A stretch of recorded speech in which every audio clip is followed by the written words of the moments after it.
Математика сабағы 2-ші сынып, 111-ші сабақ, өткенді бекіту.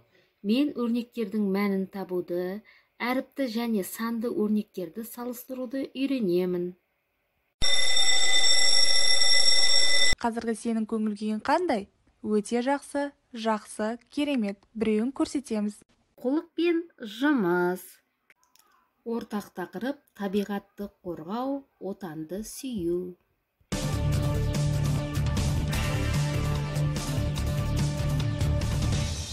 Қоқыс жәшігіне жанай лақтырылған қағаз болмасы, ормандағы сейілдеуден кейін қалған консерві қалбыры, немесе пластик бөтелке, жүріп бара жатып тастай салған сағыз. Сіз бұдан кейін осы қоқысқа не болатынын ойланып көрдіңіз бе?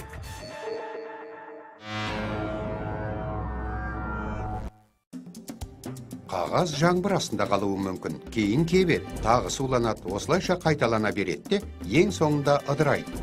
Дегенмен толық ыдырау үшін 5 жыл қажет. Консерві қалбырын әуелі тат басады, темір жұқарып, сынғыш күйге өтеді. Ақырында толық ыдырап тынады, бірақ 2 ғасырдан кейін. Ал лақтырылған пластик бөтелке 500 жылдан кейін ыдырайды. Сондай-ақ пластик бұл уақыт ішінде ауаға, топыраққа және суға зиянды заттар бөліп шығарып отырады.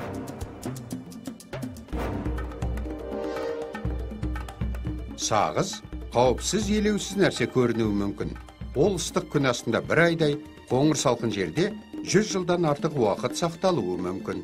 Қоқыс арасындағы ең көп жиналатындар шыны ыдыстар мен бөтелкелер. Шыны ыдырамайды, ендеше лақтырылған жерінде мәңгі жатуы мүмкін. Қоқыс қоршаған ортаны ғана бүлдіріп қоймай, өсімдіктерді құртып, жануарлардың өліміне себепші болды. Балалар, кітабымыздың 18-ші бетіндегі 1-ші тапсырмаға назар аударайық. Әлия мен Сыр математикалық ойын құрастырды. Жауапқа сәйкес суретті таңдап, оның нені білдіретінін айту керек. Ол үшін өрнектің мәнін есептеп ал. Бірінші өрнегіміз 14 пен 2-нің бөліндісі нешеге тең болады? Жарайсыңдар. 7-ге тең болады. 16 мен 8-нің бөліндісі 2-ге жарайсыңдар. 27 мен 9-нің бөліндісі 3-ге тең. Жарайсыңдар балалар. 5 пен 1-дің көбейтіндісі 5-ге. 18 пен 3-тің бөліндісі 6-ға. 2 мен 4-тің көбейтіндісі 8-ге. 36 мен 9-ның бөліндісі 4-ге тең екен. Енді балалар, осы мәнін астындағы суретпен сәйкестендіреміз. Балалар, бірінші тапсырманың астында мынандай суреттер бар табиғатқа байланысты. Енді жаңа бірінші тапсырманы біз орындадық, мәнін таптық. Енді мәнін осы суреттерге сәйкестендіріп қоямыз. Балалар, суретті сәйкестендіріп болдыңдар ма? Жарайсыңдар балалар, сендер өте дұрыс жұмыс жасадыңдар. Бұдан шығатын қорытынды, әрқашанда біз табиғатымызды аялап, қамқорлық жасап жүруіміз керек. Балалар, енді кітабымыздағы 3-ші тапсырмаға назар аударайық. Есептерге өрнектер жаз. Кересептер құрастырып, оларды шығар. Оқушылар әрқайсы 5-тен 6 қатар көшет отырғызды. Оқушылар барлығы неше көшет отырғызды. Балалар, не істейміз? Қандай амалды орындаймыз? Дұрыс айтасыңдар, көбейту амалын орындаймыз. Не істейді екенбіз? 6-ға 5-ті көбейтеміз. Ендеше балалар, кәне көбейте қояйық. 6 көбейту 5. 6 мен 5-тің көбейтіндісі нешеге тең болады? Дұрыс айтасыңдар. 6 мен 5-тің көбейтіндісі 30-ға тең. Жауабы, оқушылар барлығы қанша көшет отырғызған екен? Дұрыс айтасыңдар. 30 көшет отырғызды.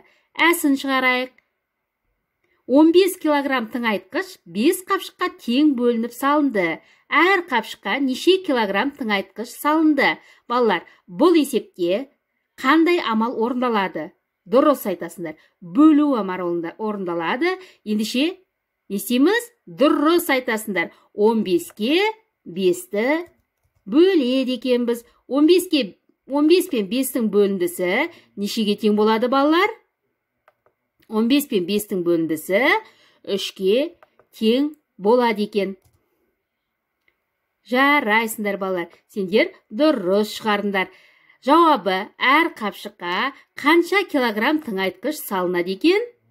Әр қапшыққа 3 килограмм тыңайтқыш салынады. Балалар, енді 4-ші тапсырмаға назар аударайық. Есепте 4 пен 5-тің көбейтіндісін қосамыз, 15 пен 3-тің бөліндісіне тең қаншаға? Балалар, бірінші қай амал орындалады? Көбейту амалы орындалады.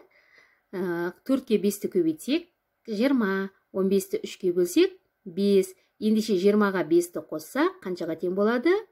Дұрыс айтасыңдар, 20 5-ке тең болады екен. Жарайсыңдар балалар, 5 пен 6-ның көбейтіндісінен азайтамыз, 35 пен 7-ның бөліндісін.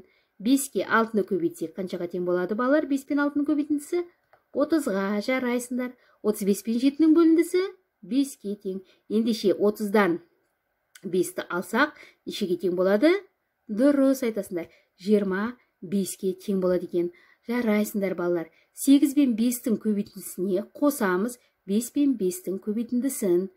Бірінші 8-ге 5-ті көбейтіп аламыз, қаншаға тең? 40-қа. Ал 5-ке 5-ті көбейтсек 25-ке. Ендеше 40-қа 25-ті қосатын болсақ, нешеге тең болады? 65-ке тең. Жарайсыңдар балалар. 7 мен 5-тің көбейтіндісінен азайтамыз, 45 пен 5-тің бөліндісін. 7-ге 5-ті көбейтсек қаншаға тең болады балалар? Дұрыс айтасыңдар, 35-ке тең. Ендеше 45 пен 5-тің бөліндісі нешеге тең болады?